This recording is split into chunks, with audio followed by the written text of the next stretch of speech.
Zdravo svima, dobrodošli u SM kuhinju i u moj novi video. Sada ćemo pripremiti jedno po meni omiljeno zaista predjelo, pohvalni kačkavalj. Ja sam isekla jednu vrstu ovako na truglove i ovu drugu na kockice. Sada ćemo prvo uvaljati sve u brašno. Sada ćemo sve uvaljati u jaja, zatim opet vraćamo u brašno.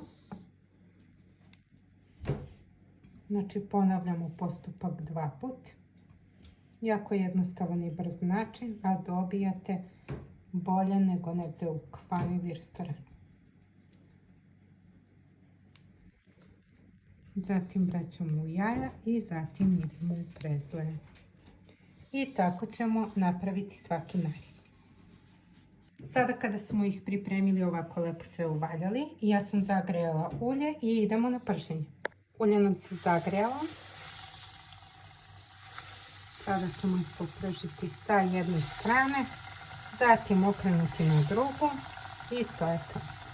Naš pohvalni kačkavalj je spreman za svega 5 minuta. Ja sam dodala limun i majonez, tako najviše volim. Tako da ovo je nešto jako brzo. Ako volite sireve i kačkavalje, onda možete napraviti za samo 5 minuta. Lajkujte, subscribeujte se na mom kanalu i vidimo se u sljedećem videu. Pozdrav!